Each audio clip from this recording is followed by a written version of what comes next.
Hello everyone, my name is Rakshit Sharma and welcome to J&K Competitive Channel. I hope everyone is doing okay.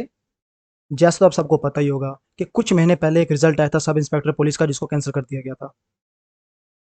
पर अभी recent statement में हमारे lieutenant governor की उन्होंने कहा है कि ये एग्ज़ाम शायद अक्टूबर तक लिया जाएगा। तो यही सबसे बेस्ट टाइम होता है जो अभी एग्ज़ाम आया था उसमें जो क्वेश्चन आए थे उस पेपर को एनालाइज करने का।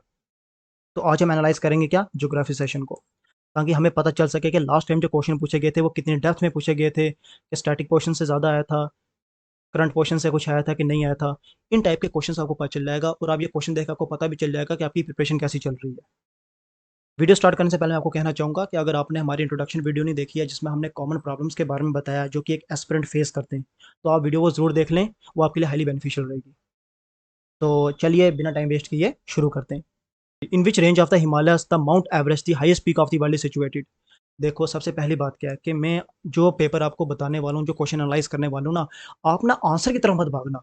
आप, क्योंकि ये सेम क्वेश्चन तो पूछे जाने वाले नहीं है, इसलिए आपको दिमाग में क्या रखना है, आपको दिमाग में सिर्फ एक ही चीज़ रखनी है कि क्वेश्चन आते किस टाइप के, और जो आते हैं जिस क्वेश्चन आते हैं कितने ज़्यादा डेप्थ में पूछे जाते हैं, ताकि आप वैसे जब टॉपिक पढ़ रहे हो तो उसको अच्छी तरीके से पढ़ें। ठीक है, जैसे ये क्या पूछा गया, पहला क्वेश्चन हिमालय से पूछा गया।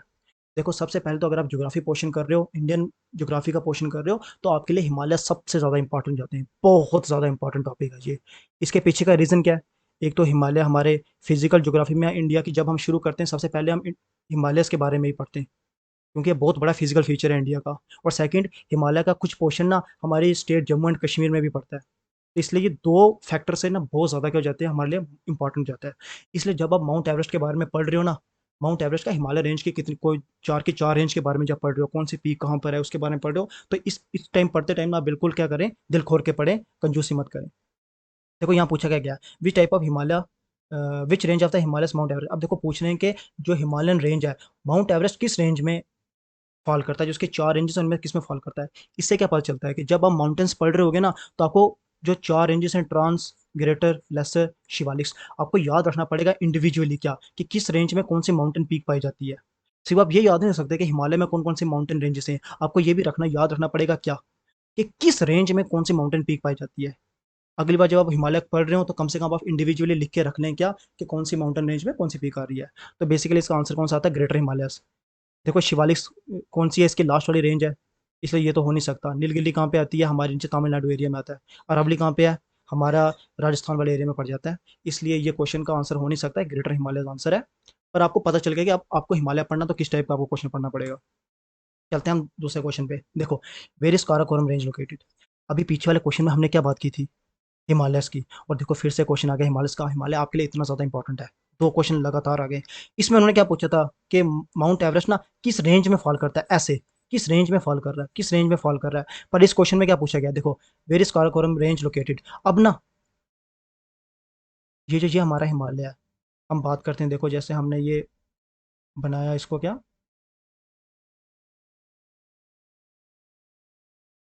देखो ये हिमालय ना, इसको बोल लो, बात करते हैं। अब देखो हिमालय ना किधर किधर फॉल करता है, ऐसे फॉल करता है। अब देखो कुछ रेंजेस है ना वो सब में फॉल करती हैं। ट्रांस हो गई, हिमालय होगी, ये ग्रेटर हिमालय हो गया, लेसर हिमालय हो गया, शिवालिक। अब देखो वो सब हिमालय से मैक्सिमम कहाँ पे, चारों इन सभी कंट्रीज स्टेट्स में फॉल करते हैं। अरुणाचल प्रदेश में भी फॉल कर रहा है, जम्मू कश्मीर में फॉल कर रहा है, उत्तर प्रदेश में फॉल कर रहा है, northern part of Sikkim fall कर रहा है। तो उत्तर प्रदेश नहीं है, इसको बाहर निकाल दें थोड़ी देर के लिए, लेकिन 3 जगह में फॉल कर रहा है। इसलिए आपको अब ये भी याद नहीं रखना है कि किस रेंज में है, ट्रांस हिमालय में है, ग्रेटर हिमालय में है, जैसे शिवालिक्स में है, जैसे लेसर हिमालय में। सिर्फ ये भी याद रखना, अब आपको ये भी याद रखना है कि किस हमारी स्टेट में वो पाई जाती है। तो इसलिए ना जब भी आप हिमालय से पढ़ रहे हो ना, आपको ये इंडिविजुअली ये भी याद रखना पड़ेगा किस स्टेट में पाई जा रही है, एक किस स्टेट में पाई जा रही है, और प्लस कौन सी रेंज में पाई जा रही है हिमालय। इसलिए आप ना बहुत सोच समझ के पढ़ें, इसमें जितने पासिस आते हैं वो भी अच्छी तरीके से पढ़ लें। माउंटेन पीक्स रेंजेस जो भी आ रही हैं, हिमालय को आपको क्या करना पड़ेगा, अच्छी तरीके से पढ़ना पड़ेगा, उसकी कंपोजिशन, हिमालय को आप सही तरीके से पढ़ें। चलते हैं हम नेक्स्ट क्वेश्चन की तरफ। चलो इसका पहले आंसर दे ही देते हैं। आपको पता ही होना चाहिए कि जम्मू कश्मीर में फॉल करता है कहाँ पे, नॉर्दर्न पार्ट्स में, काराकोरम। क्योंकि आप जब भी हिमालय स्टार्ट करते हो पढ़ना, तो सबसे पहले ऊपर जो नॉर्दर्न मोस्ट रेंज हम कर पढ़ते हैं वो काराकोरम के बारे में ही पढ़ते हैं। देखो था हिमाद्री, देन अगेन हिमालयस आ गया। अब देख सकते हो आपके बैक टू बैक 3 क्वेश्चन सिर्फ हिमालय से आ रहे हैं, तो हिमालय आपके लिए कितना ज्यादा इंपॉर्टेंट हो जाता है। अब इसमें बोला क्या गया बेसिकली, कि विच टाइप ऑफ रॉक से वो बनता है, हिमाद्री। ठीक है, हिमाद्री बेसिकली कौन सा, ग्रेटर हिमालय पोर्शन है, उसको हिमाद्री भी कहते हैं। ठीक है, इसलिए आपको ये भी पता होना चाहिए कि जो हिमालय के 4 जो रेंजेस हैं उनके डिफरेंट डिफरेंट नाम्स के हैं। लेसर हिमालयस को हिमाचल हिमालय कहते हैं, शिवालिक्स हो गया एक, ग्रेटर हिमालयस को हिमाद्री भी कहते हैं, ये ऊपर ट्रांस हिमालय हो गया। ऐसे आपको डिफरेंट नाम भी पता होना चाहिए। कहीं आप पढ़ के क्यों ग्रेट हिमालय आगे हिमाद्री आ जाए तो आप कंफ्यूज हैं कि हिमाद्री क्या हो गया। ठीक है। अब बोल रहे हैं कि किस किस टाइप ऑफ रॉक से बनता है। सबसे पहली बात तो ये कि आपके लिए हिमालय इतना इंपॉर्टेंट है तो कम से कम आपको पता होना चाहिए कि जो 4 रेंजेस हैं इनकी कंपोजिशन कि वो किस टाइप ऑफ रॉक से बनती है। और उससे पहले आपको ये पता होना चाहिए कि इग्निस रॉक, सेडिमेंट्री रॉक और मेटामॉर्फिक रॉक क्या होती है। ठीक है, क्योंकि जब आप जियोमॉर्फोलॉजी पढ़ते हो तो ये सबसे बेसिक चीज़ है। प्लस हम आगे चलते हैं क्या कि किस टाइप ऑफ रॉक से बनता है। अगर आपने ये इसको हम 2 तरीके से क्वेश्चन निकाल सकते हैं, कंसेप्चुअल पोर्शन से और एक फैक्चुअल पोर्शन से। अगर आपने देखा तो आपको पता हो कि हिमालय बहुत इंपॉर्टेंट है तो आप कम से कम इतना याद करके गए होंगे कि कौन सी रेंज में फॉल करता है। तो वो फैक्चुअल क्वेश्चन बन गया, बहुत सिंपल क्वेश्चन है। आप 2 मिनट में निकाल दोगे कि हाँ, कौन से क्वेश्चन से बना है, सॉरी कौन से मटेरियल से बना हुआ है। But then again conceptual portion, अगर आपको आइडिया नहीं है कौन से मटेरियल से बना है, आप कंसेप्ट यूज़ कर सकते हो। कैसे? आप सबको पता है कि हिमालय बना कैसे है। जो एशियन प्लेट थी, यहाँ से इंडियन प्लेट आके यहाँ पे टकराई तो यही इंडियन प्लेट क्या होगी, यहाँ पे फोल्ड हो गई। तो ऑब्वियस सी बात है हिमालय किस पोर्शन से बने होंगे। अब जो इंडियन प्लेट का मटेरियल है, तो इंडियन प्लेट का मटेरियल कौन सा है? ऑब्वियस सी बात है इग्निस मटेरियल होगा, इग्निस रॉक होगा। इग्निस रॉक क्यों होगा कि कोई भी प्लेट अगर है, टेक्टोनिक प्लेट कोई भी बनी है तो इग्निस रॉक से बनी है। इग्निस रॉक से क्यों बनी है? क्योंकि जब हजारों साल पहले अर्थ एक आग का गोला था, वहां पे लावा ही लावा था, धीरे धीरे क्या हुआ, मैग्मा ठंडा होना शुरू हुआ तो वो सोल्डिफाई होगी लैंड। तो हमें पता है कि कोई भी मैग्मा से अगर लैंड सोल्डिफाई होती है तो हमेशा वो कौन सी रॉक बनती है, इग्निस रॉक बनती है। तो मतलब क्या कि सेडिमेंट्री और मेटामॉर्फिक तो आराम से चला गया, साइड हो गया। अब बचा कौन सा, इग्निस रॉक। और इन दोनों में बचा है। अब कम से कम देखो 1/4 से 25% से चांसेस आपके बढ़ के 50-50 हो गए। अब आप गैस ले सकते हो कि आप इग्निस रॉक ये वाला रखो जब प्लस सेडिमेंट्री रॉक रखोगे।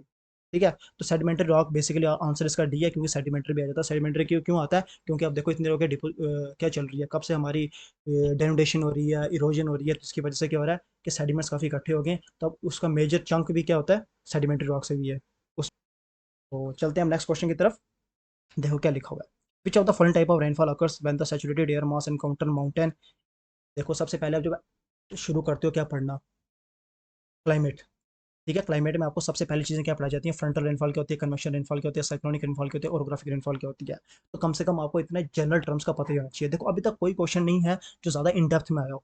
ये बिल्कुल जनरल क्वेश्चन है। ओरोग्राफिक रेनफॉल, देखो जैसे नाम भी बता रहा है, अगर आपको ओरो का मतलब पता होता ना, ओरो का मतलब ही क्या होता है, माउंटेन। क्या कि ये माउंटेन है, यहाँ से हवा जा रही है, यहाँ पे टकरा के ऊपर गई, यहाँ पे बारिश होनी शुरू हो गई, उसे कहते हैं ओरोग्राफिक रेनफॉल। ऑब्वियस सी बात है सैचुरेटेड एयर मास जब हवा का जाके यहाँ टकराएगा ऊपर, माउंटेन की वजह से रेनफॉल रेनफॉल हो रही है तो उसे हम क्या कहेंगे, ओरोग्राफिक रेनफॉल। बेसिकली आपको सबको पता ही होनी चाहिए फ्रंटल रेनफॉल क्या होती है। फ्रंट कहाँ पे बनते हैं, हमारे टेम्परेट रीजन में। जब ऊपर से कोल्ड फ्रंट आके नीचे वाले वार्म फ्रंट से टकराता है तो यहाँ पे जो बारिश होती है उसको कहते हैं फ्रंटल रेनफॉल। कन्वेक्शन रेनफॉल क्या हो गया, कभी कभी आपने देखा होगा कि जिस दिन क्या होता है मैक्सिमम, कि सुबह अगर बहुत ज़्यादा क्या है, गर्मी है, दिन को बहुत ज़्यादा गर्मी है तो शाम को बारिश हो जाती है। उसकी क्यों होती है? क्योंकि नीचे वाला सरफेस इतना ज़्यादा गर्म हो जाता है, इतना ज़्यादा हीटअप हो जाता है कि हवा राइज करती है ऊपर, और उस टाइम क्या करती है, बारिश करती है। उसको कन्वेक्शन रेनफॉल कहते हैं। साइक्लोनिक रेनफॉल क्या होती है, जब साइक्लोन्स आते हैं उस टाइम जो रेनफॉल होती है उसको हम कहते हैं साइक्लोनिक रेनफॉल। ठीक है, ये बेसिकली ये सब बेसिक टर्म, अगर आपने क्लाइमेट ज्योग्राफी पढ़ी है तो आपके लिए कोई बड़ी बात नहीं है। ये क्वेश्चन ये बिल्कुल जनरिक क्वेश्चन है, इसमें कोई सोचने वाली बात नहीं है। देखो नेक्स्ट क्वेश्चन क्या लिखा हुआ है। River Godavari originates from which of the following states of India. देखो सबसे पहली बात क्या है कि अगर मैंने आपको कहा था सबसे इंपॉर्टेंट आपका टॉपिक कौन सा है, हिमालयस। अगर उसके बाद ना कोई सबसे ज्यादा इंपॉर्टेंट टॉपिक है ना ज्योग्राफी में, वो कौन सा है, रिवर्स। तो कम से कम ना, ज्यादा नहीं तो आपको इंडियन की ना कुछ मेन रिवर्स के बारे में पता होना चाहिए। जैसे हम देख लेते हैं क्या,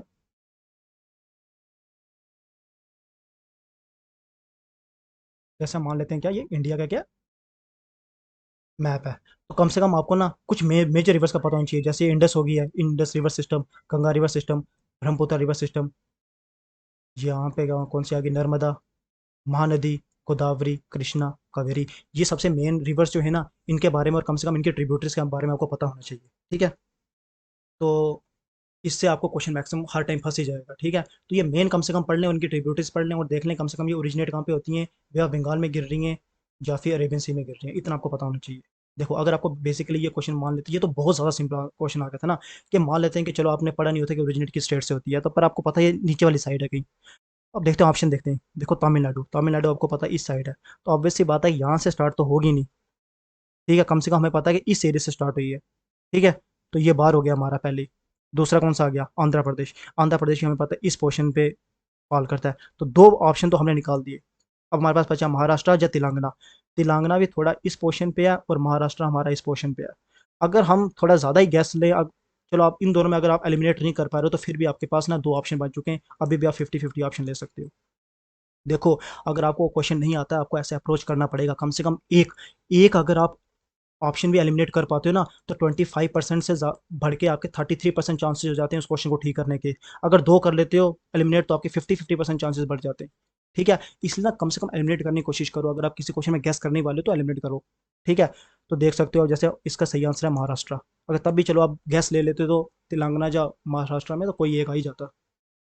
तो आई थिंक ये क्वेश्चन तो बहुत सिंपल था। अगर आपने रिवर्स सिस्टम पढ़ा है तो आपके लिए बहुत सिंपल होगा। और कम से कम जो मैंने ये रिवर्स के बारे में बात की है ना, आप इसके बारे में जरूर पढ़ लेना। देखो नेक्स्ट क्वेश्चन क्या है। If you go to the northern part of the Karnataka and Maharashtra, you will see a lot of cotton plants. Reason क्या है उसके पीछे, कि आप इतने ज्यादा कॉटन प्लांट्स वहाँ क्यों देखते हो? हम ऑप्शन देखते हैं। यहाँ पे भी एलिमिनेशन मेथड लगाने की कोशिश करेंगे। एक क्या, cotton grows well in black soil in Deccan plateau.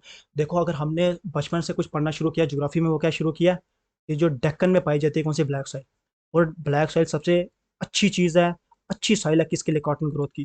तो हाँ भाई, ये रीजन हो सकता है। ठीक है, अब नेक्स्ट क्वेश्चन में चलते हैं। Deccan plateau receive a lot of rainfall and require a lot of labour. ठीक है? अब देखो यहाँ पे क्या लिख रहे हैं, receive a lot of rainfall. और आपको पता ही ये इंडिया का मैप है, तो यहाँ पे हमारे क्या है, वेस्टर्न घाट्स। और यहाँ पे बेसिकली यहाँ दक्कन है।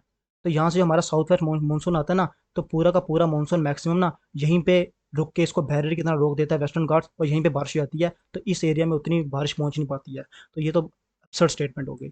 इस स्टेटमेंट को हम गलत कर देते। देखा, हम एलिमिनेट कर दिया। अब ना हमारे चांसेस ना 33% तो एटलीस्ट हो ही गए, क्यों? क्योंकि हमने एक ऑप्शन निकाल दिया है। अब दूसरा ऑप्शन क्या गया, Maharashtra and Karnataka experience a hot climate through out the year and most of the people need cotton cloth. अब बोलते हैं कि ऑब्वियस सी बात है कि ये वाला पोर्शन हमारा इक्वेटर के आसपास है। ठीक है? जितना इक्वेटर के पास होगा उतनी ज़्यादा गर्मी होगी। तो ऑब्वियस सी बात है कि हाँ, वहाँ पे गर्मी तो होती है। और ऑब्वियस सी बात है कि लोगों को कॉटन के कपड़े तो चाहिए। बट देखो यार, इंडिया इतनी बड़ी कंट्री भी नहीं है कि हम ना हमारी कंट्री में एक जगह मैन्युफैक्चरिंग करें और दूसरी जगह उसको पहुंचा ना सकें। और खास करके तो कॉटन क्लॉथ तो बहुत ज़्यादा इतने हैवी भी नहीं होते, इतने ज़्यादा उनमें लेबर, सॉरी, ट्रांसपोर्टेशन कॉस्ट भी इतनी नहीं आती है, तो हम कहीं से ही पहुंचा सकते हैं। तो ये उतना अच्छा ऑप्शन नहीं है। ठीक है? तो इसको भी हम निकाल ही देते हैं। क्यों? क्योंकि हम कहीं से भी इम्पोर्ट कर सकते हैं, हमारे किसी भी स्टेट से हम कॉटन क्लॉथ मंगवा सकते हैं। डी ऑप्शन क्या है, Deccan plateau has more number of cotton factories. देखो हाँ, ये भी हो सकता है क्या, कि यहाँ पे ज़्यादा कॉटन फैक्ट्री है, तो तब इसलिए सभी सोच रहे हैं कि हाँ भाई, रॉ मटेरियल तो चाहिए। चलो, तो एक काम क्या करते हैं, हम क्या कर लेते हैं, कॉटन यहीं पे उगा लेते हैं। बट देन अगेन, आपका 2 ऑप्शन बन रहे हैं, अब 50-50% आपके चांसेस देन अगेन फिर हो गए। अब देखो, अब आप क्या कर सकते हो, ये चीज़ हो सकती है, मे बी आपने कॉटन फैक्ट्रीज हो सकती हैं, मे बी नहीं हो सकती हैं, क्योंकि आपने पढ़ा नहीं है। ऑप्शन सही दिख रहा है, लेकिन हो सकती हैं और नहीं भी हो सकती हैं। बट जो पहला ऑप्शन है ना, कम से कम इसमें हम हमें इतना गारंटी तो है ना क्या, कि ये डेक्कन प्लेट्यू में ब्लैक सॉइल होती है, उसमें कॉटन उगता है। ये तो अगर हमने इन 2 ऑप्शन में अगर हमें चुनना हुआ, तो हम हमारा 60% टिल्ट किसकी तरफ होना चाहिए, इसकी तरफ। क्यों? क्योंकि हमने गारंटीड पड़ा हुआ है। इसमें हमें फिर भी क्या शक है, और ऑब्वियस सी बात है, जो गारंटीड है उसकी तरफ आप जाएँ। अगर आप इस तरीके से एलिमिनेट करते तो आपका क्वेश्चन ठीक हो सकता था। तो चलते हैं नेक्स्ट क्वेश्चन की तरफ। Which of the following state is bisected by tropic of cancer. देखो, कुछ क्वेश्चन मैं आपको बता दूं जो क्लीशे क्वेश्चन है, हर बार पिछले में आप कम से कम 10 साल के क्वेश्चन पेपर उठा के देख लो, तो वो क्वेश्चन मैक्सिमम रिपीट होते हैं। कौन कौन से, कि कौन सी स्टेट फॉल करती हैं ट्रॉपिक ऑफ कैंसर के ऊपर, कौन सी स्टेट फॉल करती हैं आईएसटी पे, इंडियन स्टैंडर्ड टाइम पे। आपको याद रखना है कौन सा, कि 82.5 डिग्री में इंडियन स्टैंडर्ड टाइम आता है। और आपका ये होम टास्क है क्या, कि आपको वो 5 स्टेट के नाम नोट करने, खुद नोट करने, कौन से, जो इंडियन स्टैंडर्ड टाइम में आती हैं। ठीक है? और अगर हो सके आपसे ना, तो ये वर्ल्ड मैप है, तो कम से कम ना कौन कौन सी कंट्रीज ना इक्वेटर से क्रॉस कर रही हैं वो भी पढ़ लो आप, ट्रॉपिक ऑफ कैंसर से क्रॉस कर रही हैं वो भी पढ़ लो आप, और ट्रॉपिक ऑफ कैप्रिकॉर्न से कौन कौन सी फॉल कर रही हैं वो भी आप पढ़ लो। ठीक है? क्योंकि ये क्वेश्चन अगर आप एक बार पढ़ लोगे, हार्डली 5 मिनट रिवीजन में लगते हैं, तो हर बार एक ना एक एग्जाम को छोड़ के ये क्वेश्चन बार बार रिपीट होता ही होता है। और देखो, ये क्वेश्चन हो सकता है कि मे बी इस बार क्वेश्चन पेपर बहुत सिंपल आया था, क्योंकि इस टाइम आपने देखा होगा कि कुछ भी खास इतना करंट से रिलेट किया नहीं गया हुआ था। ठीक है? स्टैटिक पोर्शन भी ना बिल्कुल बेसिक जनरल था, अगर किसी बंदे ने थोड़ी सी ज्योग्राफी पढ़ी उसके सबके सब आंसर निकल जाते। ठीक है? अगर आपको लगता है ये नेक्स्ट टाइम में क्वेश्चन मुश्किल आ सकते हैं, तो देखो आप इसकी तरफ देख सकते हो, ये हमने क्या रखा हुआ है, थोड़ा इलेबोरेट करके आपके लिए सिलेबस रख दिया है, कि आप देख सकते हो इनमें से कौन कौन से टॉपिक आपने किए हैं, कौन कौन से टॉपिक आपने नहीं किए हुए, उस हिसाब से आप क्या कर सकते हो, स्क्रीनशॉट लेके रख सकते हो या इसको उतार सकते हो। और ये दूसरा पोर्शन है उसका। ठीक है? आप यहाँ पे, अगर आपको ये समझ नहीं आ रहा बाई चांस ये सिलेबस, तो हम क्या करेंगे, सिलेबस के लिए एक अलग से वीडियो बना देंगे, जिसमें हर एक सिलेबस का, सब्जेक्ट के सिलेबस को बिल्कुल कॉम्प्रिहेंसिव तरीके से क्या करेंगे, आपको एलेबोरेट करके बता देंगे। तो आई थिंक, क्योंकि ये वीडियो हम बड़ी करना नहीं चाहते, क्योंकि आपके लिए छोटी वीडियो ठीक रहेगी ये वाली। तो आई होप ये सेशन आपके लिए बेनिफिशियल रहा होगा। Thank you.